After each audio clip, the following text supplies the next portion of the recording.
What's up, SNA fans? This is Super Ninja Austin back here with another video, and this is the SNA podcast, and I'm your host, Super Ninja Austin, on this very awesome, this very awesome review video, because AEW just went off the air, and we just saw a phenomenal pay-per-view with which we saw a very phenomenal pay-per-view for the this is perhaps the biggest AEW pay-per-view that we have watched tonight, from start to finish, and even the the 0 hour was pretty good as well. But I don't know, get on to the review video, but before I do, I'm gonna say, we had the kickoff video. The kickoff show, which was which is 0 hour, I should say, of the AEW Dynasty. And this is a pay-per-view you do not want to miss. By the way, and for those who didn't watch, I feel so bad for you wrestling fans for not watching this, because this was the greatest one that you do not want to miss, and this is a pay-per-view that you're not gonna ever forget.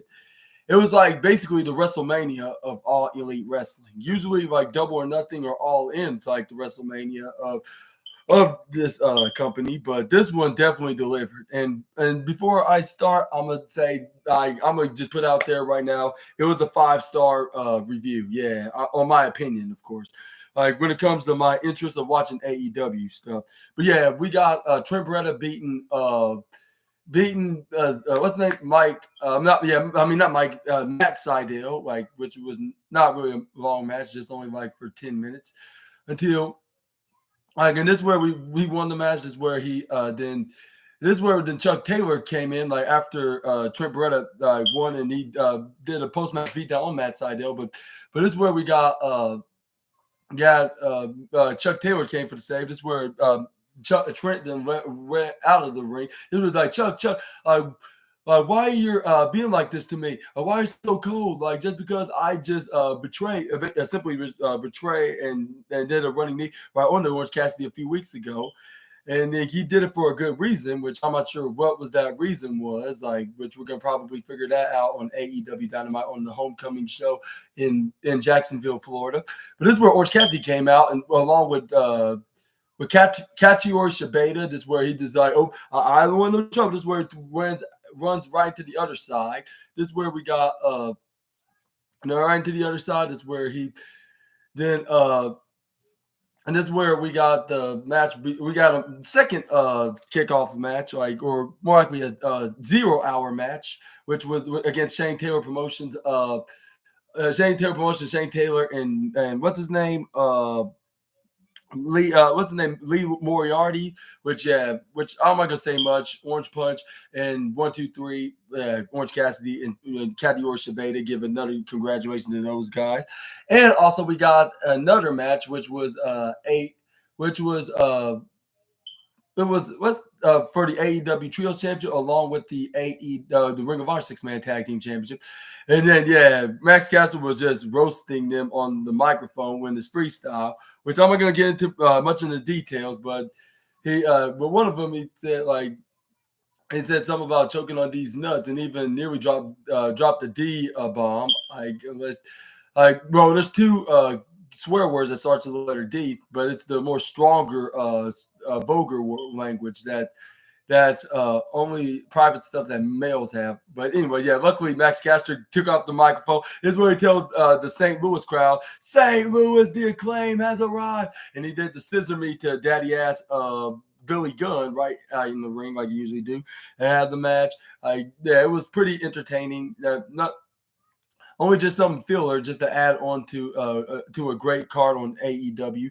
But we got we nearly had the Acclaim got the win with Billy Gunn hitting famouser right onto one of his sons, which I believe was Colton, but we went try to go for a pin, but he only got a 2.999999999 double 2.90.1 away from being 3.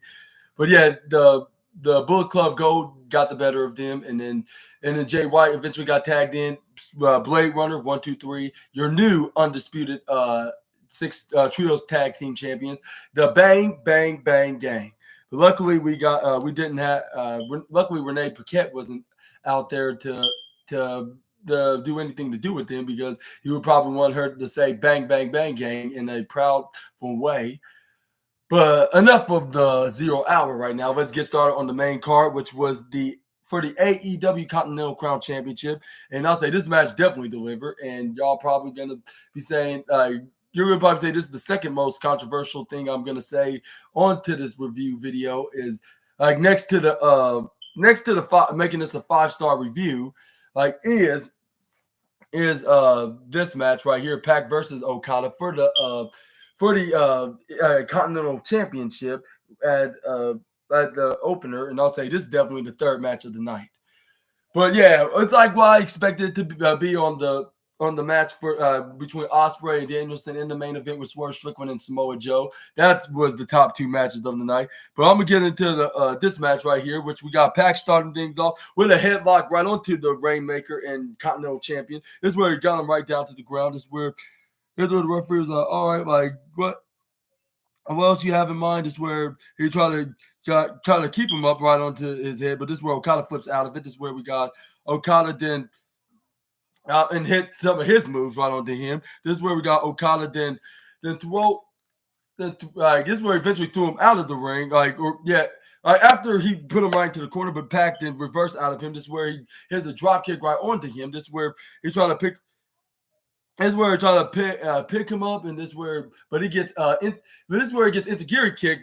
This is where Pac counters out of him from hitting him with an avalanche move right off the top rope. But this is where Okada then this is where he stepped up insecurity to him right into the upper, right off the upper left side, and he fell right onto the left side of the ringside area. This is where he got thrown right into the bottom corner barricade. This is where we got Pac and then throw him right to the right side. This is where Okada's like, yeah, this is Rainmaker time. This is where we got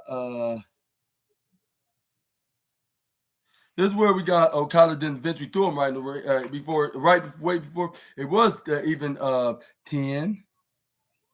This is where we got Okada then gone back in the ring. This is where he hit him with a signature move. This is where he was like, yeah, I'm feeling the energy. Like, I'm feeling that raining down right upon me. Like, I'm going to make it rain. This is where Okada got the fist up. So he get the right. This is where then he turned around. He gave everybody the middle finger and spin it around everywhere. They didn't block it out because this isn't like WWE where everything's trying to be more family friendly. They have it honest, but at the same time, they have their limits on what signs and words to use in AEW. This is where they did by spinning around. This is where Okada to try to go for the Rainmaker, but this is where Pac then flips out of it. This is where he got him into a small package, but this is where the referee counted 1, referee counted 2, but Pac got a kick out by Okada at 2.7. This is where Okada then tried to go for a big elbow strike right into the face of Pac. This is where then, and he started giving a big grin. He's like, ha ha ha ha. Like this is the. He was like, yeah, this is gonna be very easy. Because this is towards the end of the match. He broke fourth wall, but this is where he tried to go up in the right side, but he gets big boot right to the face. But this is where, he hit him with a big boot right back at him. And this is where he tried to run right to the left side. He tried to run and charge right at Pac. Pac tried to go for a super kick, but he's like too slow, Pac slow. And this is where then This is where Pac then this is where he tried to go. This is where Pac then get his leg right off him and hit a super kick right to his in the center of his forehead. This is where then Pac runs right to the right side. This is where he hits a big lariat right in the middle of the ring. This is where Pac was back onto his feet, and this is where he was in position for that. What's that stretch crossface maneuver? But this is where he's like, nah, I'm gonna wait for the final for the very last, and this is where he picks him up and got him right off his feet, and this is where he hits a big deadlift German suplex right onto Okada, but only got 2.8, and then and Pac was like, wow, I wasn't not sure if I expect anything, but I was hoping that it did give me the win. And this is where he was like, but dang, how did he kick out of that move? That's very extremely impossible.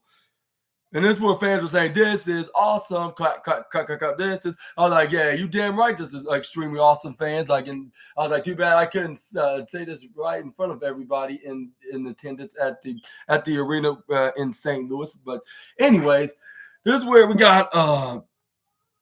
Is where yeah, I was then but anyway, but before I get to that, I was gonna say, like, yeah, I was like, if Swerve Strickland versus Samoa Joe and Bryan Danielson versus Will Ospreay did not deliver, then I'm definitely giving this match the number one match of the night alone for being such an entertaining bout. But the Ospreay and Danielson and Swerve and Joe match was literally did deliver.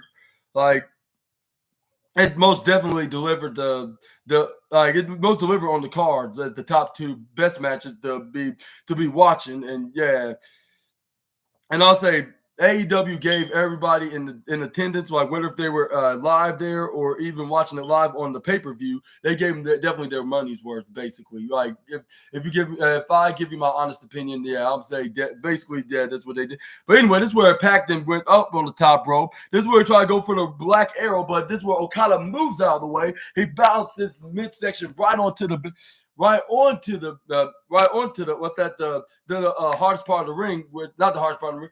Well, I'm saying, I mean, they landed hard onto the mat, on the canvas, which, yeah, you already know that thing did not, that's hardly a guarantee that you're going to be okay, like when you land on it. But this is where Okada then slowly got back up, where the referee started counting all the way up to 6 or 7, I believe.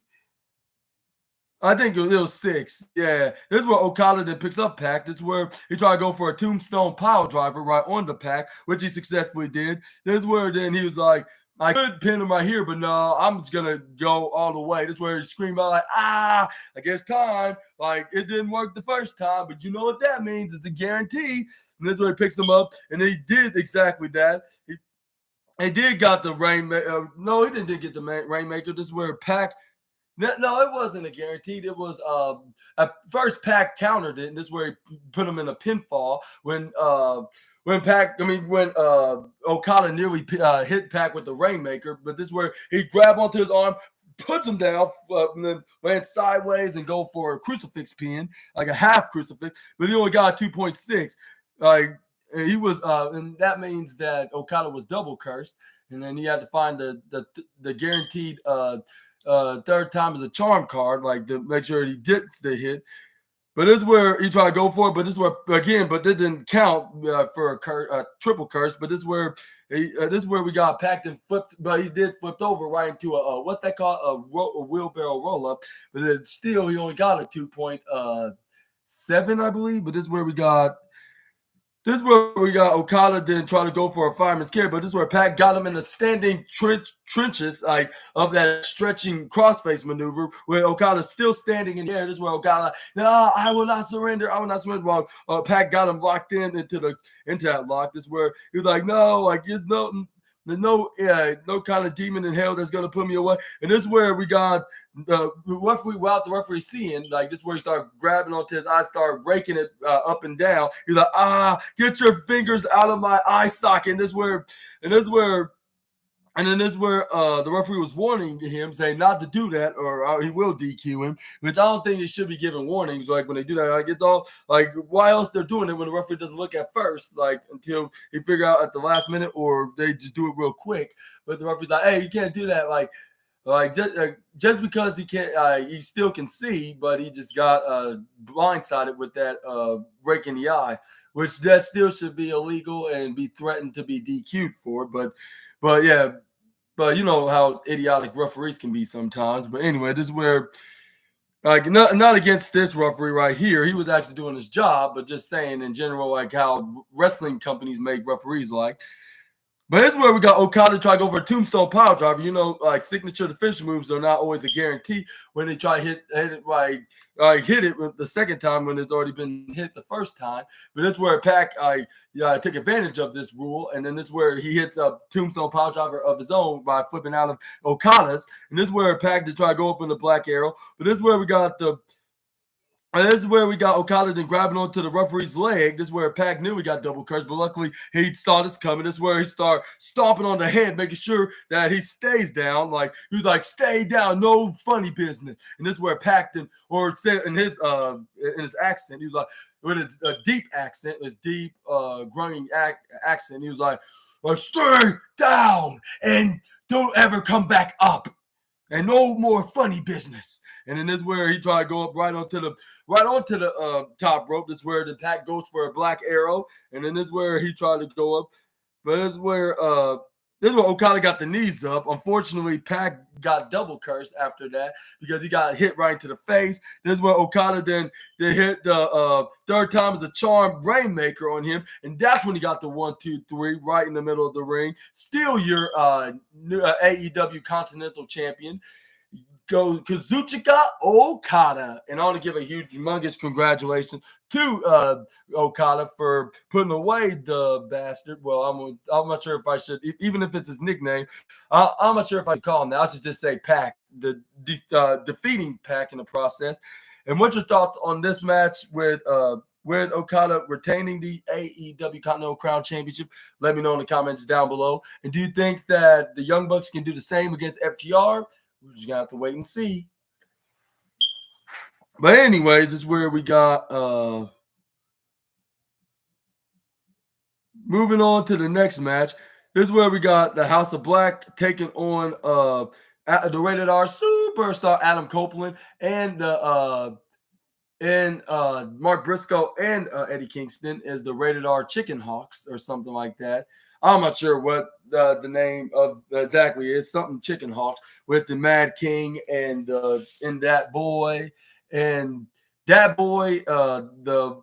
Mad King and the Rated R Superstar. This is where we got Brody. This is where we got things starting off with, I believe,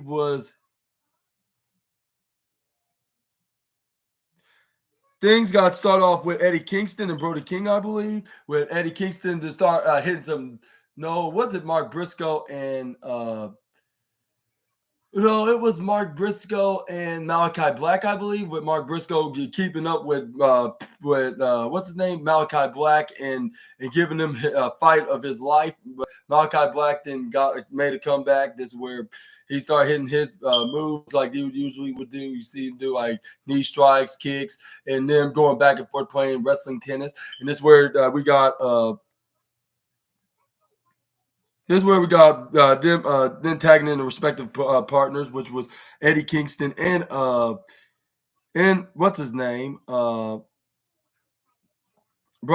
his name? The respective partners, Eddie Kingston and Brody King, which Brody King started hitting his comeback move and then started hitting nothing but chops right into the chest of the Brody King because it's still National No Gunther Week for AEW and maybe in overall in professional wrestling. This is where we got him. Then hit him with an insecurity kick until Brody King then got back up and tackled him down. This is where he brought him right to the bottom. The bottom turnbuckle on the upper right side of the of the corner. Hits a big a big cannonball right onto him. This is where we got what else happened?